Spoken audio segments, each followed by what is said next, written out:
ചേട്ടന്റെ പേരെന്താ? ഷാജി എം മാത്യു. ഈ മരം മുറിക്കുമ്പോഴേ നമ്മൾ എന്തൊക്കെ കാര്യങ്ങളാണ് ശ്രദ്ധിക്കേണ്ടത്? മരം മുറിക്കുമ്പോൾ നമ്മൾ ഇലക്ട്രിസിറ്റിയുടെ ലൈൻ വളരെ ശ്രദ്ധിക്കണം. പിന്നെ ഈ വീടുകൾ മുഖമായിട്ട് നിൽക്കുന്നുണ്ടെങ്കിൽ അതിനെ കെയർ ചെയ്ത് വേണം മുറിക്കാൻ. പിന്നെ മുറിപ്പുകാർ വളരെ വിദഗ്ധമായ രീതിയിൽ മുറിക്കുന്നവരുണ്ട്, അറിയാത്തവരുണ്ട്. ചിലപ്പം നമുക്ക് നാശനഷ്ടങ്ങൾ ഉണ്ടാവും. പക്ഷേ ഇപ്പോൾ ഇവിടെ നിൽക്കുന്ന ആൾക്കാർ വളരെ വിദഗ്ധമായ രീതിയിൽ ഒരുപാട് മരങ്ങൾ മുറിച്ചു. വലിയ കുഴപ്പങ്ങളൊന്നും ഇവിടെ സാഹചര്യ തകരാറുകളൊന്നും ഉണ്ടായില്ല. മരമുറിപ്പിൽ തകരാറൊന്നും ഉണ്ടായില്ല. ചേട്ടന്റെ പേരെന്താ? എത്ര വർഷമായിട്ട് മരം മുറിക്കുന്നുണ്ട്? കുറെ നാളുകൊണ്ടുണ്ട്. എന്നാലും ഒരു വർഷം 10-15 വർഷം. ഈ മരം മുറിച്ച് എന്തെങ്കിലും വീട്ടിലെ ആവശ്യത്തിനാണോ അതോ എവിടെങ്കിലും ആർക്കെങ്കിലും വിൽക്കാനോ അങ്ങനെ എന്തെങ്കിലും? വെക്കേഷന് ഞാൻ ഗൾഫിലാണ്. അപ്പോൾ വെക്കേഷന് വന്നപ്പോൾ ഇലക്ട്രിസിറ്റി ബോർഡുകാർ വന്ന് പറഞ്ഞ് ഇതിലേക്കൂടെ 11 kV ആണ് പോകുന്നത്. അപ്പോൾ അത് അപകടകരമായിട്ടുള്ള രീതിയിൽ നിൽക്കുകയാണ്. അടിക്ക് ദ്രവിച്ചു. കാറ്റൊക്കെ വരുമ്പോൾ ഇങ്ങനെ ഒലയും. അതുപോലെ ഈ മണ്ണുള്ള സ്ഥലമല്ല. അങ്ങനെയാണ് നമ്മളിത് മുറിക്കാമെന്ന് വിചാരിച്ചത്. അപ്പോൾ സാധാരണ മുറിപ്പുകാരാണെങ്കിൽ ഇത് കെട്ടിയിറക്കുന്നതൊക്കെ വളരെ സൂക്ഷിച്ചില്ലെന്നുണ്ടെങ്കിൽ ചിലപ്പം അടുത്തുള്ള വീട്ടുകാർക്കൊക്കെ ബുദ്ധിമുട്ട് നേരിടും.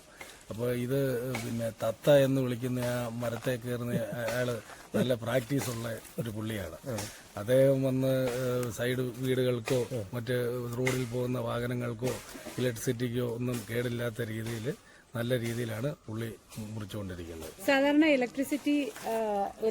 ഇലക്ട്രിസിറ്റി ബോർഡുകാർ നമ്മളിപ്പോ ഈ പറയുമല്ലോ, അവര് വെട്ടാൻ വരുന്ന സമയമുണ്ടല്ലോ, വെട്ടാൻ വരുന്ന സമയത്ത് അവര് മരങ്ങള് നോക്കിയിട്ടാണ് പോകുന്നത്. ഇന്നിപ്പോ ചില മരങ്ങള് അപകടാവസ്ഥയിലാണോ അങ്ങനെയുള്ള കാര്യങ്ങളൊക്കെ അവർ ശ്രദ്ധിച്ചിട്ട് വീട്ടുകാരോട് സംസാരിക്കുമോ? അത് അവര് വന്ന് ചെക്ക് ചെയ്തിട്ട് അപകടകരമാകുന്ന രീതിയിലാണെങ്കിൽ നമുക്കത് മുന്നറിയിപ്പ് തരും. നമ്മുടെ റെസ്പോൺസിബിലിറ്റിയാണ് അത് മുറിച്ച് മാറ്റേണ്ടത്.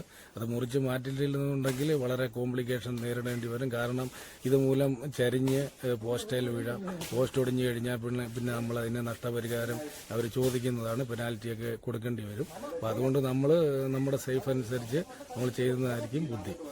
ചേട്ടന്റെ പേരെന്താ? എന്റെ പേര് ഓമനശീലൻ.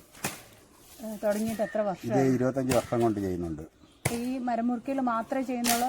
അല്ല, എനിക്ക് ടാപ്പിങ്ങിന്റെ പണിയുണ്ട്. പിന്നെ ഒരു കൊച്ചു ജോലിയുണ്ട്, വാട്ടർ അതോറിറ്റി ജോലിയുണ്ട്. നൈറ്റ് അവിടെ പോവും, പകലെ തടിയെടുക്കും. 4 ജോലിക്കാരെ വെച്ച് ജോലി ചെയ്യിക്കുന്നുണ്ട്. നിത്യം ഇത് പണി നടന്നുകൊണ്ടിരിക്കുകയാണ്. ഇവിടെ പോകുന്നതോ വാട്ടർ അതോറിറ്റി അത് നൈറ്റിൽ പോയാൽ മതി.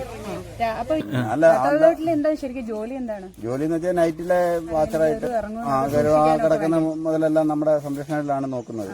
അത് നോക്കിക്കൊണ്ടിരിക്കുകയാണ്. ചെയ്യുന്നത് ടാപ്പിംഗ് ജോലി ചെയ്യും. ടാപ്പിംഗ് സ്വന്തമായിട്ട് കുറച്ച് മരമുണ്ട്. പിന്നെ അതിന് തടിയുടെ ബിസിനസ് സ്ഥിരമുള്ള പരിപാടിയാണ്. ഇതൊരു 25 വർഷമായിട്ട് നമ്മൾ ചെയ്തുകൊണ്ടിരിക്കുന്നതാണ്. ഇന്ന് വരെ ഒരു കുഴപ്പമൊന്നുമില്ലാതെ സ്വന്തമായിട്ടുള്ള ഇത് ചെയ്യുന്നുണ്ട്. ഇത് ശരിക്കും നിങ്ങൾ ഒരു ഇത് എന്ന് വെച്ചാൽ ഇത് ജോലി ചെയ്യുന്ന തൊഴിലാളികൾക്ക് വലിയ സാലറിയാണ്. ഒരു ദിവസം 3000 രൂപയൊക്കെയാണ് ഒരാളുടെ ശമ്പളം. ഈ മരത്തെ ഇരിക്കുന്ന പയ്യൻ തന്നെ ഒരു മാസം 75,000 രൂപയും പിന്നെ വാങ്ങിക്കുന്ന പയ്യനാണ്.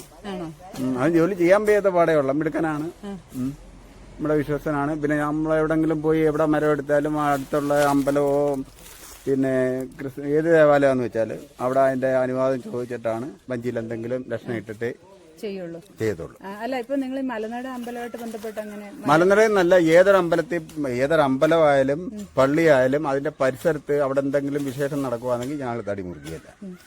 എന്താ കാരണം എന്ന് വെച്ചാൽ ആ പരിസരം പിന്നെ മറ്റ് ഇതൊന്നും ഉണ്ടാവാൻ പാടില്ല. വളരെ ശാന്തമായിരിക്കണം. അതുകൊണ്ടാണ് അല്ലേ? അതുകൊണ്ടാണ് മുറിക്കുന്ന മരം നമ്മൾ സാധാരണ വിൽക്കുകയാണോ മറ്റെന്തെങ്കിലും ആവശ്യങ്ങൾക്കാണോ? അല്ല, ഇത് വീട് വെപ്പുകാർക്ക് വേണമെങ്കിൽ അവർക്ക് കൊടുക്കും. അതല്ലെങ്കിൽ ഫൈവുഡ് കമ്പനിക്ക് പോവും, അല്ലെങ്കിൽ മില്ലുകളിൽ പോവും. ഇങ്ങനെ അന്ന് പോവാണ്. മാർക്കറ്റൊക്കെ നിങ്ങൾ മാർക്കറ്റ് നമുക്കറിയാം. മാർക്കറ്റിലെ വിലയറിയാം. ഓരോ ടണ്ണ് വിലയും അതിന്റെ കുവിക്കടി വിലയൊക്കെ അറിയാം. അങ്ങനെ ദിവസേന മുറിക്കുന്നു, പോയിക്കൊണ്ടിരിക്കുവാണ്. ഇപ്പം വലിയ പ്രയോജനമൊന്നുമില്ല. എന്നാലും പിന്നെ ഇത് മുമ്പോട്ട് ജോലിയോട് ആത്മാർത്ഥത കൊണ്ട് ഇത് മുമ്പോട്ട് കൊണ്ടുപോവാണ്. സത്യസന്ധമായിട്ടുള്ള ഇതാണ് ഇന്ന് വരെ ചെയ്തിട്ടുള്ളത്. അപ്പം മരം മുറിക്കുന്നതിനകത്ത് ചേട്ടൻ എന്തൊക്കെ കാര്യങ്ങൾ ശ്രദ്ധിക്കണമെന്നൊക്കെ ചേച്ചി പറയൂ. എന്തൊക്കെയാ ചേച്ചി പറഞ്ഞു കൊടുക്കുന്നത്? അപകടമുള്ള പണി ശ്രദ്ധിക്കണം. നിങ്ങൾക്ക് എത്ര മക്കളുണ്ട്? 2. 2 പേര്. മോളാണോ മോനാണോ? മോളും 3. 2 പേരും എന്ത് ചെയ്യുന്നു? മോളെ കെട്ടിട്ട്. മോനോ? മോനിപ്പം പിന്നെ 10 കഴിഞ്ഞിട്ട് വണ്ടി ഓടും. ഇതിന്റെ പേരെന്താ? സിന്ധു. എത്ര വർഷമായി കല്യാണം കഴിച്ചിട്ടുണ്ട്? 30 വർഷം. ചേച്ചിയുടെ വീട് അടുത്ത് തന്നെയാണോ?